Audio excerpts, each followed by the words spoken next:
18th of September, Rabbi Levitt, Pele Yoetz. See that it doesn't always go like that. Okay. So now we're up to Mila. Yeah. Oh, here we go. Mila. Time for Mila. And we call upon Alan to start off the meeting, please. So Alan's not here. Oh, I don't know what happened to Alan. Oh yeah, I spoke to him earlier. Okay. So how about we'll start with Mayor, please. Okay. Mila. The greatness of circumcision is well known. It is considered as if one offered his son as a sacrifice to God. How good is it if God has granted a person the knowledge and ability for him to circumcise his own son?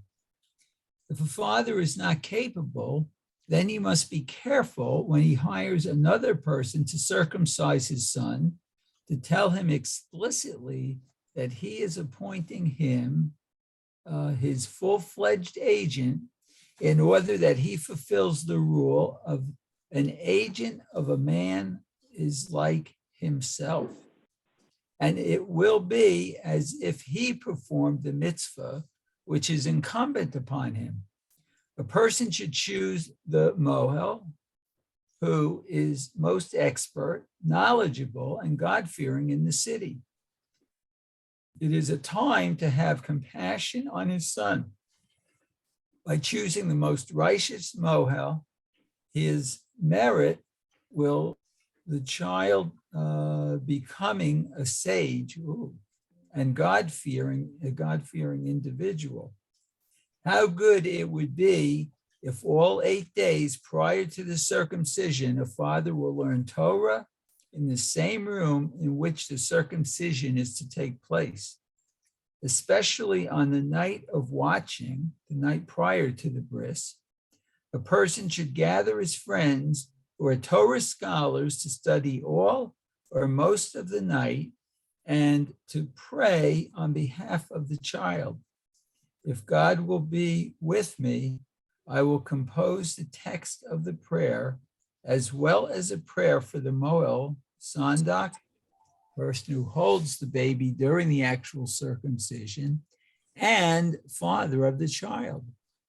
May God assist me for the sake of the honor of his name. Similarly, a father should choose a good person to be a sandak. All of these things benefit the soul of the child by bestowing upon him sanctity, a pure heart, and proper spirit. It would be good if the father of the child is able to be the sandak, then he is like the altar upon which he offers his son as a sacrifice, and it will be accepted upon his behalf as an atonement. Wow. Okay, very good. Yes. Yes, and so he's saying here that this is an interesting point that the father, he says, that the one who holds the baby during the time that the mole does the circumcision is an important position. He says should choose a good person. That's interesting language. He doesn't have. Yeah, that's what he says. Ish tov. Okay, yivchar lo sandik ish tov. That's what he says. A good person, and if it could be himself, then all the better. He says because why? Because since the way it works is that that the one that holds the child is regarded like taking the place of the mizbeach, the baby is like a korban, and we hope that he's not an actual korban. We hope that the mole does his job properly, right? So, but that's the nature of the offering, that he's offering his son to just like Avram Avinu offered his son, and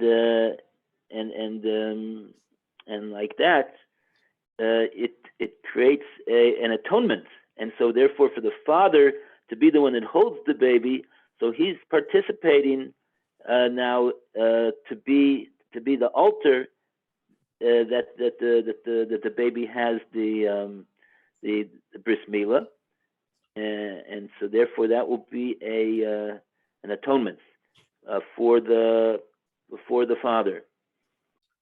He's getting his atonement like that in a better way, I guess, than if he would not be the sandik. But you may know that the minig of Ashkenaz follows. Forget now who was the one that originated this minig, that the father cannot be the sandik for more than one child in. Or no, that's the grandfather. Maybe okay, I don't know. That's the way practically that's the way it works. That once one of your children, we don't have the father, the actual father of the baby. We generally honor the father. Generally honors his father, or if there's a grandfather, with the honor of being the sandik. But the minig is that it only goes to that son's family once, that the father can serve, and then they have to take his father-in-law, and then they have to take somebody else, and then that's the way it goes. And when Reb Chaim Kanievsky was alive, he was the address to be the sandik for every child in the Jewish people. He was the sandik for countless brisin. People would ask him to be the sandik. And so, just a heads up, we're going to run out of time in about 10 minutes. Okay. So okay. When it runs out of time, it will abruptly stop, and then I'll restart, and then everybody should just reconnect. Okay. Okay. Very good. Okay, Yashikoya. So we go to Mechira, selling.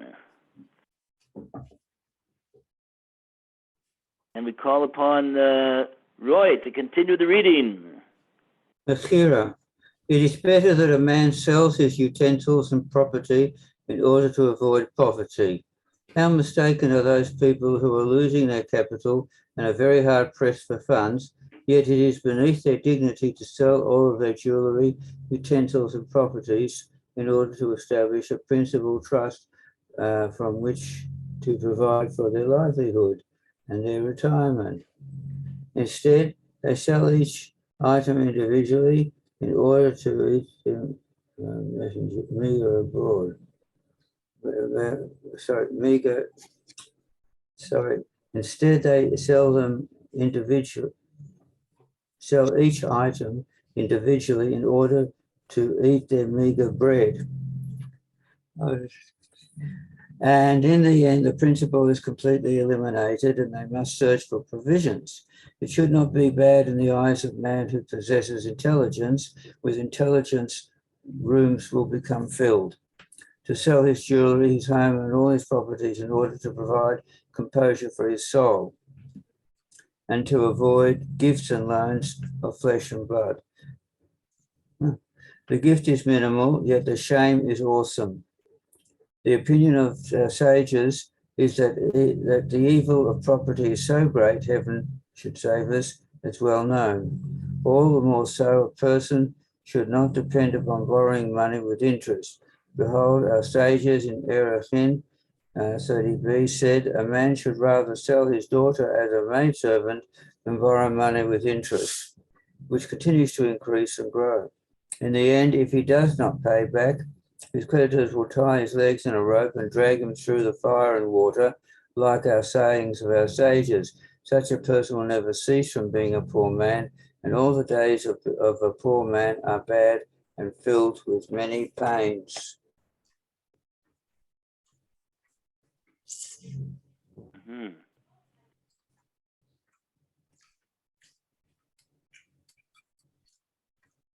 Okay.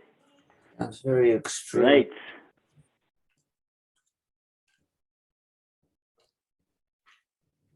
What's that? Sounds very extreme, the creditor's punishment of non-payment.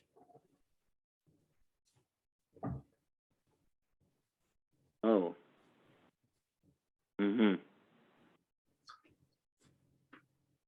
Yeah. I guess that was the person that was charging him interest. He had no choice. Felt he had no choice.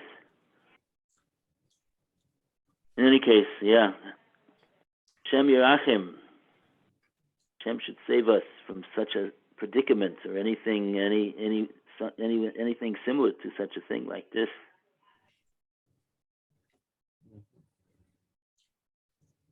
Yeah. Okay, so let's go to the next paragraph. Therefore, so what's the Eitzah?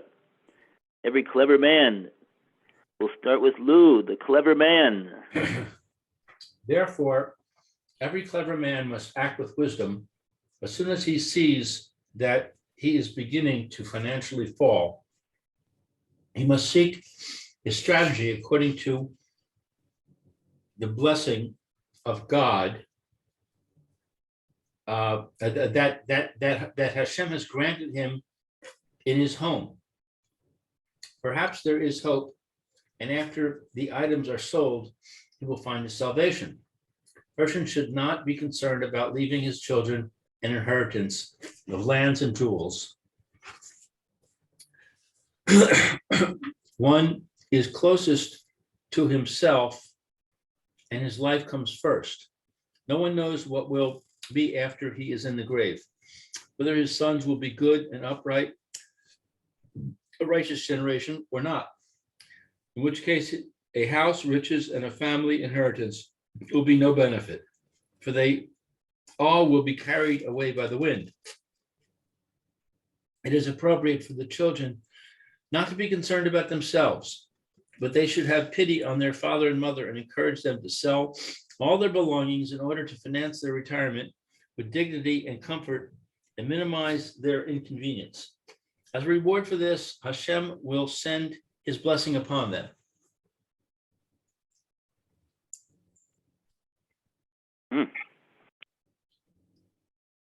Okay. And a round of applause for page 105. If we have some time left, we'll go to the next paragraph on page 106. One is closest. Oh, do we do that? No, we didn't do a wise woman. No, the next one, yeah. We're up to a wise woman. Okay. All right. Right. Okay, wise woman. So we go now to back to Mayor. Okay, very good. A wise woman will be praised who, when she sees that her husband is in financial distress and pain, encourages him with her good words and says, my leader, let it not be bad in your eyes. Take everything in the home that is mine as principal sum for promoting your business so that we can be satisfied with bread and goodness. All of my jewelry and possessions are vanities. Parched bread with peace of mind is more important. It is more precious than gems and pearls when I see your face happy and rejoicing. Trust in God. He will not abandon us forever. He will expand your boundaries, and our home will be filled with the blessing of God. Wow. Quite amazing. Okay. we go to this will be the consolation. Back to Roy. This will be the consolation of the man who needed to sell all of his utensils, clothing, jewelry, and properties. You should think that everything is decreed by heaven, as our sages in Sota taught. A heavenly voice emerges and says, this house will belong to this person, this field will belong to that person. The holy works also say that it is decreed. This article of clothing will belong to this person. These things belong to the wondrous ways of the omniscient one. In general, this determination is made when a person dies and his sons are orphans and his wife is a widow. Heaven should save us. Therefore, a person should rejoice and give thanks to God that he is alive. If a person begins to falter economically, he should think that everything is for his good and benefit, like a father who desires only good for his son. It should be accepted by Hashem as atonement, and those who hope for divine assistance will have renewed strength. Okay, excellent. Now, from Mechir, we go to Mammon. Lou, could you please lead us off?